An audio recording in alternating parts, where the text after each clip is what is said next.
les deux bâtiments, donc on va dire les deux maquettes, ont tous les deux la même hauteur, sont constitués d'un même matériau.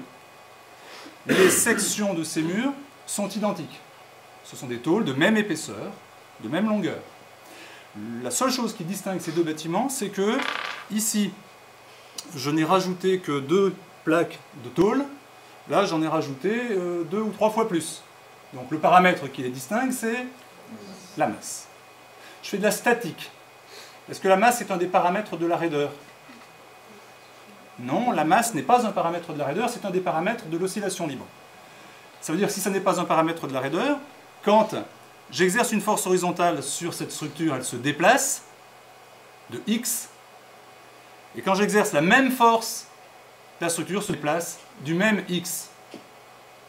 Par contre, si je regarde maintenant 2 maquettes différentes, en statique encore. Là, le paramètre qui varie, c'est la longueur des éléments porteurs. En statique, la longueur est un paramètre très important de la raideur, puisqu'on a vu qu'il intervenait au cube. La raideur est de type n, e, i sur l cube. Là, j'ai un L, une longueur moins importante. J'exerce une force, et pour cette force, je mesure un déplacement. Si j'exerce la même force sur cette structure, je dois obtenir un déplacement beaucoup plus important. Fin de la statique. Parlons oscillation libre. Si je parle oscillation libre, je fais un essai, on disait, au lâcher. J'écarte de la position d'équilibre, je lâche, la structure est en oscillation libre. Et je vois une période, le temps que met la structure pour faire un aller-retour.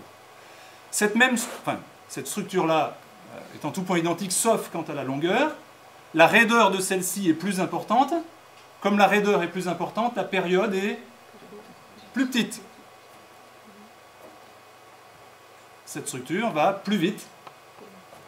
Elle fait plus d'aller-retour en 1 seconde que celle-ci. Donc ces deux structures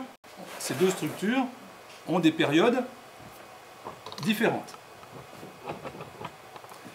C'est d'oscillation libre. Je reprends les masses.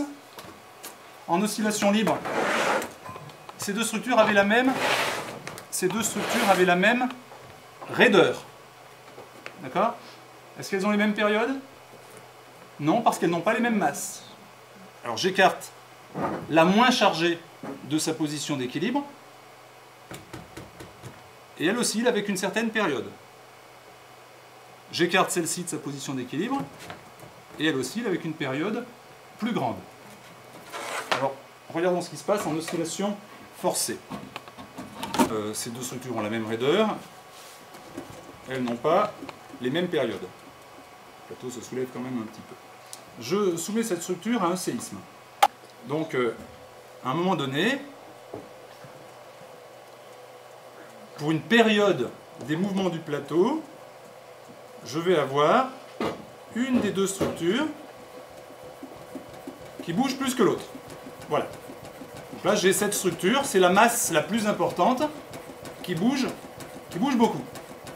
Ce phénomène s'appelle la résonance.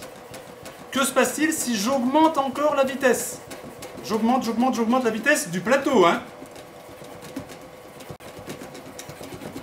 Celle-ci s'est calmée. Par contre, j'ai résonance de l'autre. Que se passe-t-il si je pouvais encore augmenter la vitesse? Que se passerait-il?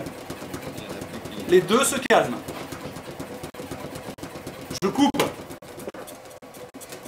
Ah, qu'est-ce qui s'est passé quand j'ai coupé le moteur? Enfin, quand j'ai coupé l'alimentation, la table s'est mise à ralentir et on est repassé par le mode propre d'oscillation de cette structure-là. Je crois que je peux voir la même chose. On va changer de maquette.